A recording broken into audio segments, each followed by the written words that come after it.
এটা কি বলো?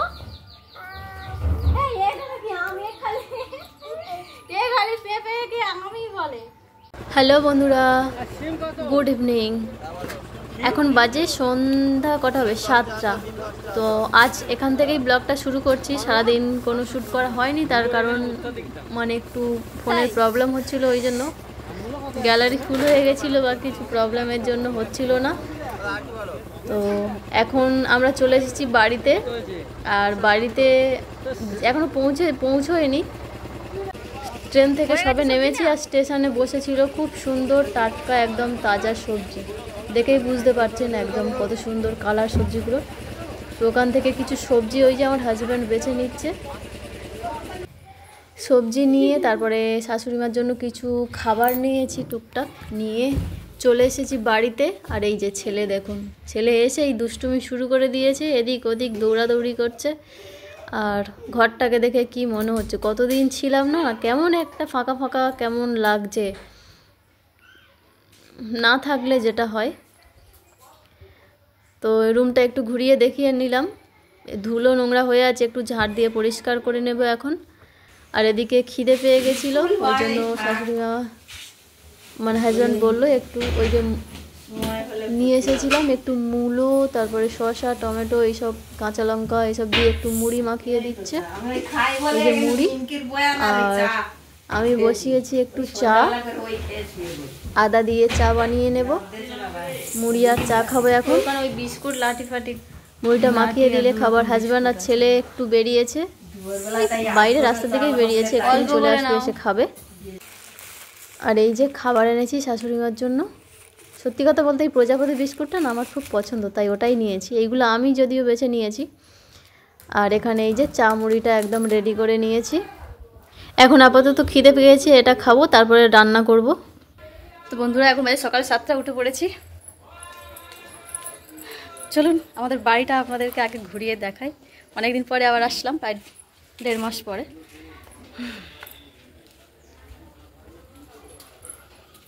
ওই যে গেট, এই সাইডটাই আমার বেশি ভালো লাগে, এদিকে গাছপালা আছে, আমার খুব ভালো লাগে এই সাইডটা।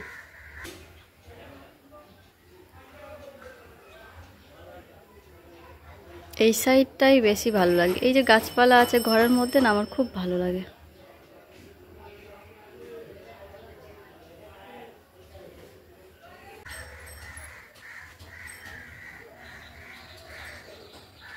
ওদিকে পিছনে ওই কিছুটা জায়গা আছে। আর এই গাছে দেখুন, ওই যে পেঁপে পেকে গেছে, এটা পেকে গেছে,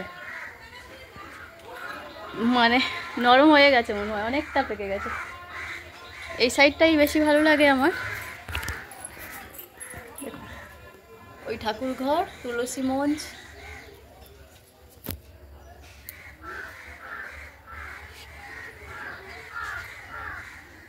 আজকে অনেক পাখি ডাকছে।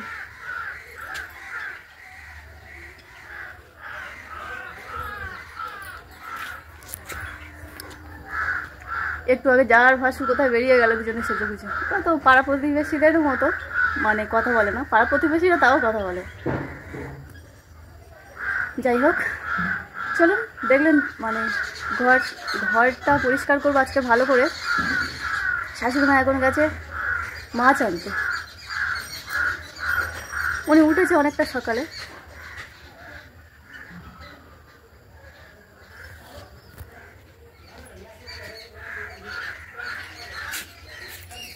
চলুন কাজকর্ম শুরু করি, আবার পরে ফিরে আসছি। ঘরগুলো না, ঘর এই বারান্দা সমস্ত ভালো করে উপরটাকে আগে ভালো করে ঝেড়ে নিয়েছি, অনেক পোকা মাকড়সার ফাঁদ এইসব হয়েছিল।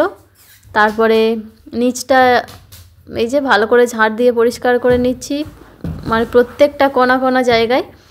আর শাশুড়ি মা সকালবেলা ঘর মুছছিল উঠে, আমি মানা করলাম যে ঘরটা আমি পরিষ্কার করছি। আর আমাদের রুমটা তো বন্ধ হয়ে পড়েছিল, টিকটিকির পটি তো একদম ভরে ছিল চতুর্দিকে। রাত্রেবেলা এসে ঝাড় দিয়ে এক সাইড করে দিয়েছিলাম। আর তারপরে ধুলো নোংরা তো হয়েছিল, ঘরটাও ভালো করে ঝেড়েছি, ঝেড়ে তারপরে এই যে ঝাড় দিয়ে পরিষ্কার করে নিচ্ছি এখন। আর কত ময়লা বেরিয়েছে দেখুন, এই যে আর গতকাল ওই যে মুড়ি খেয়েছিলাম না রাত্রিবেলা, ছেলে ছড়িয়েছিল অনেক মুড়ি, ওইগুলো শুদ্ধ সব মিলে অনেকটা পরিমাণে ধুলো নোংরা বেরিয়েছে। চলুন এগুলোকে ফেলে দিয়ে তারপরে ঘরটাকে ভালো করে আগে মুছে পরিষ্কার করি, করলে তবে একটু ভালো লাগবে। তো চলুন আবার পরে ফিরে আসছি। ঘরটা ভালো করে মুছে পরিষ্কার করে নিয়েছি, নিয়ে তারপর ওই যে বললাম না শাশুড়ি মা গেছে মাছ আনতে, এই যে নিয়ে এসছে। এখানে আছে চিংড়ি অল্প পরিমাণে, আর এখানে আছে, আমি ভাবলাম এটা চিকেন, এটা মাছ আছে অনেকটা পরিমাণে দেখা যাচ্ছে। তো চলুন এটাকে ঢেলে দেখি এটা কি আছে। অনেকটা পরিমাণেই মাছ, মনে হচ্ছে পুরো গোটা মাছ কেটে নিয়ে চলে এসছে। ও না, এর মধ্যে দু রকম মাছ আছে, নদীর মাছ আর দেশি মাছ। যেহেতু আমি দেশি মাছ খাই না তাই একটু নদীর মাছও নিয়েছে। তো এগুলোকে ভালো করে এখন ধুইব, ধুয়ে পরিষ্কার করবো, আর চিংড়ি কটাও একেবারে কেটে নেব, নিয়ে তারপরে আবার পরে ফিরে আসছি। অনেকটা পরিমাণেই মাছ আছে। হাজব্যান্ড সকালবেলা ঘুম থেকে উঠতেই ওই যে তুলে দিয়েছি গাছে পেঁপে পাড়তে।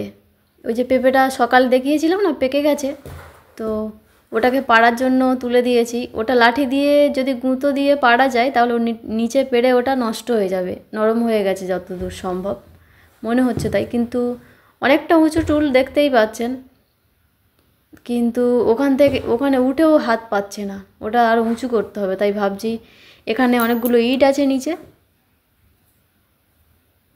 ওই উপরে দিয়ে দিচ্ছি।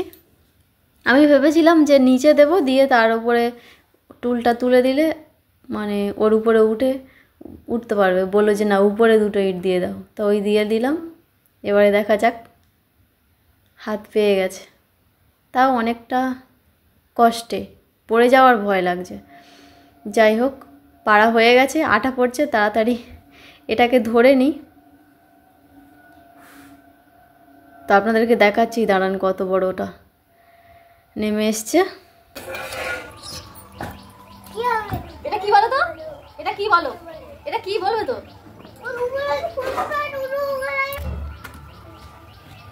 এটা কি বলো? খালি পেঁপে আমি বলে, এটা পাপায়া, বুঝেছো? পাপায়া, এটা কি? পেঁপে পেঁপে পেঁপে কত বড় কাটবো না, ওরা আসলে কাটবো।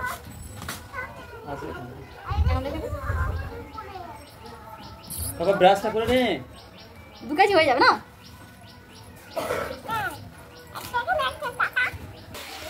তারপরে এই যে চলে আসলাম, সকালবেলা একটু টিফিন করে নিয়েছি, নিয়ে তারপরে এসেছি রান্নাঘরে রান্না করতে।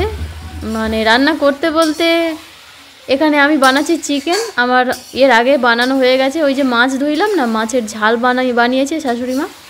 আর এই সাইডের কড়াই রাখা আছে দেখতে পাচ্ছেন, তেঁতুল দিয়ে। ওই যে চিংড়ি এনেছিল, চিংড়ির টক, চিংড়ি আর যে মাছের ডিমটুকু ছিল ওইটুকু দিয়ে টক বানানো হয়েছে। আর এখন আমি বানাচ্ছি চিকেন। এই যে অনেকটা পরিমাণে চিকেন আছে, চিকেন আর আলু মিলিয়ে অনেকটাই। তো চলুন রান্নাবান্না কমপ্লিট করে নিয়ে তারপরে আবার ফিরে আসছি। রান্না কমপ্লিট করে স্নান করে আসতে না আসতেই, মানে আমি সবার লাস্টে আজকে স্নান করেছি, অনেকটা দেরি হয়ে গেছে, এখন অনেক বেলা হয়ে গেছে, প্রায় 1:30টার বেশি হয়ে গেছে। তো সবাই এখানে খেতে বসে গেছে দেখতেই পাচ্ছেন। আর এই যে আমাদের চিকেন আর চিংড়ির টক আর মাছ দিয়ে সবাই খেতে শুরু করে দিয়েছে। আমি বসেছি এখানে ছেলেকে খাওয়ানোর জন্য। তো দেখি ও কতটা কি খায়, ওকে খাইয়ে দিয়ে তারপরে আমি খাবো। অনেকটা বেলা হয়ে গেছে আজকের, মানে ওই যে কাজের জন্য এসেছিলাম, মানে ওই যে এখন চলছে না কি SIR না কি কাজ একটা হচ্ছে, ফর্ম ফিল আপের বিষয় আছে, তো ওই জন্যই এসেছি। তাছাড়া অনেক দিন আসেনি বাড়িতে, ওই জন্য। খাওয়া দাওয়া কমপ্লিট করে এই যে বিকেলবেলা হাজব্যান্ড বসেছিল ওই ফর্মগুলো ফিল আপ করার জন্য, এখন কমপ্লিট হয়ে গেছে। তো এবারে আস্তে আস্তে রেডি হয়ে বাড়ির দিকে ফিরবো, মানে ভাড়া বাড়িতে। তো বন্ধুরা সমস্ত কাজকর্ম কমপ্লিট করে সেখানে ফিরে এসেছি। কিছুক্ষণ আগেই আসলাম, কিছুক্ষণ আগে বলতে হ্যাঁ প্রায় 1 ঘন্টা হয়ে গেছে। তো এসে ছেলেকে খাইয়েছি, ওর খুব খিদে পেয়ে গেছিলো, তো ঘুম থেকে উঠতেই ওকে নিয়ে চলে এসেছি। তারপরে আমিও 2টো খেয়েছি, মুড়ি খেয়েছি। আর ওবেলা ওই যে চিকেন হয়েছিল, দিদিদের যাওয়ার কথা ছিল, মানে ননদের যাওয়ার কথা ছিল, যায়নি, অনেক তরকারি বেশি ছিল, ভাতও বেশি আছে। তো আমার শাশুড়ি মা কী করেছে, তরকারিগুলো টিফিন বক্সে করে ভরে দিয়েছে, মাছ, চিকেন, আর এসে ভাত বসিয়ে দিয়েছি, ভাত এখন হচ্ছে। আর তারপরে এই যে বিছানার বেডশিটটা চেঞ্জ করেছি, যেহেতু কদিন হয়ে গেছিলো, আর তারপরে গতকাল ছিলাম না রাতে, ওই জন্য চেঞ্জ করে নিয়েছি। আর ছেলে এই যে দেখুন কি করছো, ওর শুধু বদমাশি। এই বেডশিটটা চেঞ্জ করার সময় শুধু খাটের উপরে উঠে লাফাচ্ছে, বাবা থামছে না। তো এখন আমার আজকের চোখটা অনেকটা বসে গেছে, কেন জানি না, যদিও মানে বুঝতে পারছি না। রাত্রে ভালো করে ঘুমালে আবার ঠিক হয়ে যাবে। যাই হোক, ভাতটা শুধু হচ্ছে, আর তরকারিগুলো ভালো করে গরম করে নেব, নিলে হয়ে যাবে। ছেলের জন্য একটু ডাল, মানে ভাতের মধ্যে ডাল দিয়েছি, ডাল বানিয়ে দেব। ওটা যেহেতু ওবেলাকার তরকারি, আর ওই সব চিকেন টিকেন ওবেলাও তেমন একটা ভাত খায়নি, চিকেনও খেতে চাইলো না। এর আগের বারে গিয়েও এইরকম দুপুরবেলা ও ভাত খেতে মানে খায়নি বলতে গেলে, সেবারে একদম, এবারে তাও একটু খেয়েছে। দেখি ওকে একটু ডাল বানিয়ে দেবো, ব্যাস ওই ডাল দিয়েই ও খেয়ে নেবে।